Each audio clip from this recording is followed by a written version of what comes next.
The Kraken play a good first few minutes of the game and maybe the best last 10 or 11 minutes of a game they've played all season. But they end up losing in overtime because the 40 or so minutes there in the middle of all that, well...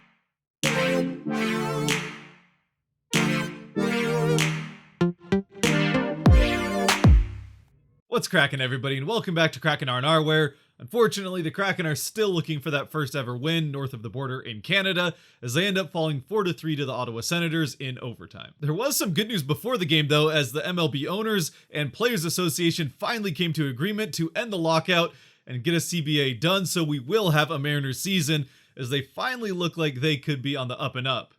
But more relevant to the Kraken, there's also good news that Ryan Donato is back in the lineup for Seattle after a still inexplicable 3-game absence, being a healthy scratch in all 3 of those games. And with him returns Hayden Fleury. Meanwhile, sitting for them so that they can get into the lineup is Jeremy Lauzon on the defensive end, which makes sense, and Donskoy on the forward end, which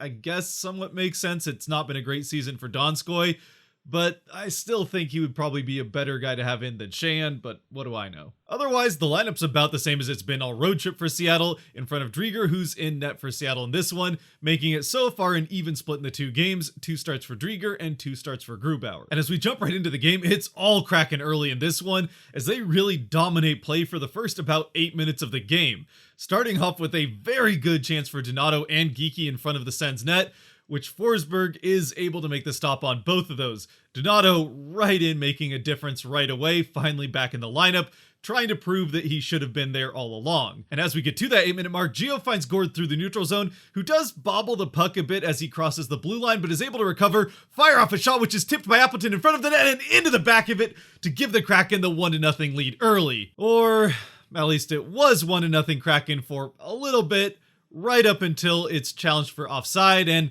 as Forsland for the Kraken broadcast actually pointed out at the time of the Gord shot, it did look like he was offside, and it turns out he was. When he bobbles that puck crossing the blue line, he doesn't quite get the puck across the blue line before he gets all the way across it, and it does get correctly overturned, so we're back to a scoreless game. And 15 seconds later, the puck is in the back of the Kraken net right after the faceoff from the overturned no-goal call. It's Tkachuk finding a wide-open Norris, who McCann kind of leaves alone after they exit the boards. It's in past Drieger with really no chance for him to make the save, and just like that, a game that was 1-0 Seattle has a quick response goal back the other way, just like we've gotten used to. Unfortunately, it comes after an overturned call, so instead of it being 1-0 Kraken, it's now 1-0 Sens. And it's,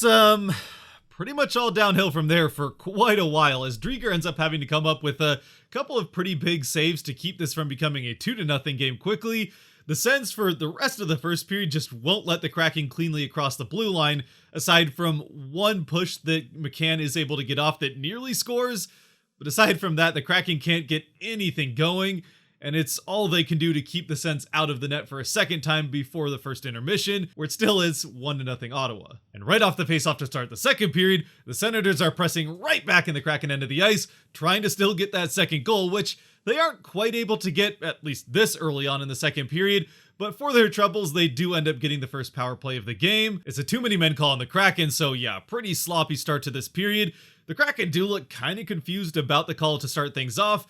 but upon further review, yeah, it's a pretty cut and dry, obvious 6 guys on the ice, all trying to play the puck, so yeah, there's no question about this one. Fortunately, the Ottawa power play is killed off well by the Kraken, highlighted once again by the combination of Yanni Gord and Colin Blackwell. Blackwell getting it out of the Kraken end and carrying it into the other end of the ice, getting it up to Gord, who isn't able to get a shot off, but does take it to the boards behind the Senators net, and for a good long time is able to fight off 3 Senators players, keeping the puck pinned up against the board and wasting all sorts of time. And as we've seen happen to the Kraken any number of times so far this season, this uninspired power play for the Sens, who had all the momentum coming into it, seems to have flipped the momentum now in the favor of the Kraken, as Schwartz gets a nice shot off right next to the Sens net, but Forsberg once again denies him with the glove save.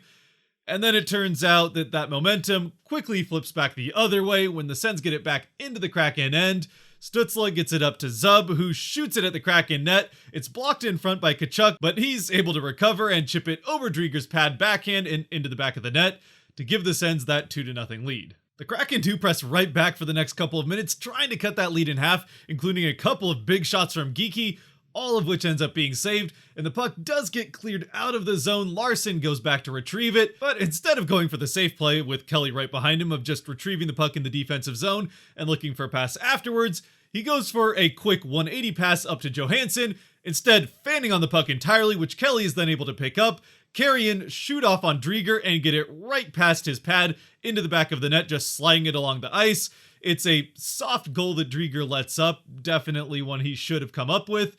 but it's also a pretty embarrassing turnover for Larson, who just makes a frankly kind of dumb play and doesn't even do it well. And just like that, it's now 3-0 Sens. Shortly after this third Ottawa goal, the Kraken do get their first and what would be their only power play of the game, which does actually turn out to be a pretty decent power play for the Kraken. I mean, by Kraken standards, it was a downright great power play as they get all sorts of offensive zone time, really passing the puck pretty decisively and even getting a couple of shots off on net, but they still aren't able to actually get one into the net to at least bring that lead down to 2. From there, the back half of the second period is rather uneventful, all things considered. Really, both directions, there isn't much of anything going on, other than the Senators getting their second power play of the game, which once again is killed off well by the Kraken. In fact, once again, the best scoring chance on that Senators power play comes for the Kraken. And once again, it's Yanni Gourde and Colin Blackwell making it happen. Yanni Gourde creating the breakaway, and then at the last second passing it back to Blackwell, who takes the shot,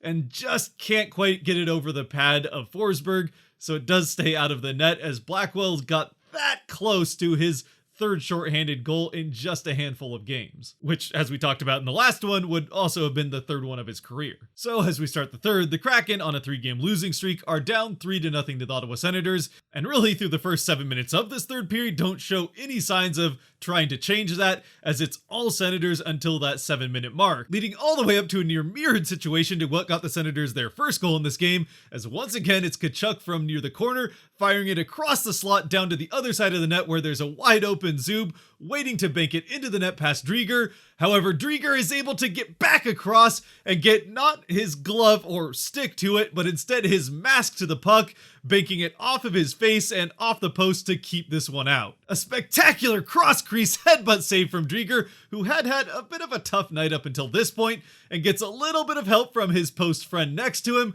to keep this one out and keep it from becoming a 4-0 Senators lead. Not only that though, but as it sometimes can do, this big save from Drieger just like that flips the momentum right around in the Kraken favor, and as we cross the 9-minute mark with just under 11 minutes left to play, Gio passes the puck once again up through the neutral zone, this time to Eberle, who carries it in, drops it back for Dunn, who passes it up to McCann as he's coming up from behind the net, and McCann whips around 180, fires off a shot, and it's into the back of the net as he snipes it past Forsberg, and the Kraken get their first goal of the game, at least breaking up the shutout. Once again, McCann circling around behind the Senators net, and as he's coming back away from the Senators net, receives that pass from Dunn, flips a U-turn and fires off a shot top corner above the block for Forsberg, showing off why the Kraken signed him to that 5-year deal just a couple of days ago. And with that rocket of a wrist shot that he has, why he is, I would say, almost certainly the best finisher as far as goal scoring is concerned that the Kraken have on their roster. The only guy that maybe could compete for that would be Ryan Donato, though while Donato does like to take shots almost as much as McCann does, the two of them seeming like the two guys most likely to take a shot when the puck is on their stick, I'm not sure that he has quite the same shot that McCann does. That having been said, 36 seconds later, Donato isn't going to have to shoot it to get it into the goal, as Donato is actually the one who dumps it into the zone to get the Kraken back into the Senators' end of the ice, where Geeky gets the puck out from the corner, fires it up to Donato in the slot. He gets off a shot, but the save is made by Forsberg. Donato gets the rebound and just can't quite handle it cleanly, getting it around to try to wrap it around Forsberg on the other side, so he takes it out to the other corner, gets it back up to Oleksiak, who fires off a shot, and it's in! And it goes in off Donato, who's able to tip it in past Forsberg to give the Kraken the second goal in just 36 seconds. The entire play once again started by Donato in the first place, getting that puck into the Senators' end of the ice, then almost scoring not once but twice, able to recover, get the puck up to Oleksiak, and then have the Oleksiak shot bank off of his stick, ramp up and into the back of the net, to get the Kraken to within 1 with still plenty of time to eventually tie this game up. And over the next few minutes, the Kraken continue to press hard at the Ottawa end of the ice, trying to do just that, when eventually it's that Yanni Gourde line alongside Colin Blackwell and Mason Appleton, who eventually, having once again another fantastic game, really all game long, even when the Kraken were struggling through that 40-minute period in the middle of the game, it was still this line every shift that was trying to get something going for the Kraken. And they finally get something to pay off here, as it's Yanni Gourde fighting for a puck along the boards, is able to get it up to Mason Appleton, who takes a shot from a tight angle, and it somehow leaks through Forsberg and into the back of the net to tie the game at 3. And after having that goal taken away from them at the start of the game, which kind of started that whole downward spiral for the Kraken for the 40 minutes following it up until that Drieger save, what better combination than Gourde to Appleton to tie the game up? The very same combination that had the goal taken away from them at the start. The Kraken continue to keep the pressure on really through pretty much the entire rest of the third period on a couple of different occasions, nearly able to get that 4th goal to just win this game in regulation, completing the comeback in full. But they aren't able to get anything more past Forsberg, who does make a couple more big saves to eventually get this game to overtime, where after a bunch of both teams circling around in circles with the puck, just looking to keep possession, and a couple of shots being blocked in front of the net before they get to it. Eventually, Gio gets caught for tripping on Stützle. It kind of looked like Stützle was already falling to the ice before Gio actually got a stick on him. Though, to be fair, while it does look like a bit of a soft call on the replay, it did look like tripping live action, and that's how the refs see it. So Gio ends up going to the box, and the Senators get the power play in overtime, which makes it a 4-on-3 kill for the Kraken. And while the penalty kill had been great this game for Seattle, that was the normal 5-on-4 penalty kill. The overtime 3-on-4 one is an entirely different animal, and it proves to be just that, as the first shot that does end up going on goal ends up in the goal, and the Senators win this one in overtime 4-3. And of course, it's Norris who started the scoring, who finishes it here in overtime with his 2nd goal of the game. The Senators getting 2 stars in this, Norris obviously being one of them. The Kraken getting the 3rd star, and that would be Mason Appleton, who I'm not sure if he'd gotten a star yet this season, maybe 1. Either way, he did have a very good game. Again, that whole line, him, Blackwell, and Gourde, continuing to be the shining jewel of the Kraken offense, which, considering how the Kraken offense has been doing lately, might not sound like that big of a compliment, but this line in particular has been very good for the Kraken, while the rest of the offense has been off and on at the very least. Though I will say for the Kraken offense outside of that line, at least in this game anyway, I thought both Eberle and Geekie also had fantastic games, as well as obviously Ryan Donato. Though for Donato, that might be more of a comment on why he should have been in the lineup all along, and not so much what he's done for the team lately, considering he hasn't been given the opportunity to do things like everyone else has. McCann, of course, also had that fantastic whip-around goal that started all the scoring for the Kraken in the first place, and from there, the rest of the game played very well for Seattle, but he also did have a bit of a hard time in the second period, and was also somewhat responsible for that first goal that went in for the Senators, completely losing his man in Norris, who put that goal in for Ottawa. So, a bit of a mixed bag for McCann, but he ended it off well, so we'll stick with that. And for Drieger in net for the Kraken in this one, again, kind of a rough night for him, especially in the second period. Though, like McCann, he did start off the game pretty well, and also had a pretty good finish to the game. As far as the overtime goal, that's just kind of a tough position to be in with that overtime power play, so I'm not going to put that too much on him, even if he did see the shot coming. Still, silver lining for the Kraken, it does get them that much closer to that first overall pick, especially with Arizona beating Toronto in overtime. So, not all bad, even if it is another frustrating loss and another close game for the Kraken.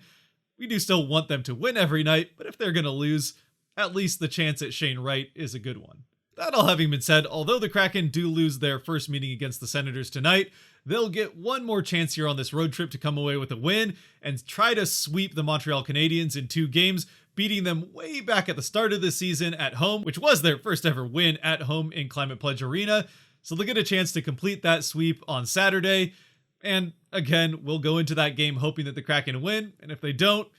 at least there's the upside that that draft could be an exciting one for Seattle. Regardless, at least a very exciting and fun 3-goal comeback in the third period for the Kraken to at least get this one to overtime. and one that I'd love to hear your thoughts of down in the comment section. And until next time against the Habs, if you have made it to this point, thank you very much for watching. If you did like or enjoy this video, there are buttons for that kind of stuff down below that help support the channel that I appreciate you using. And as always, stay safe out there, be good to each other, and go Kraken.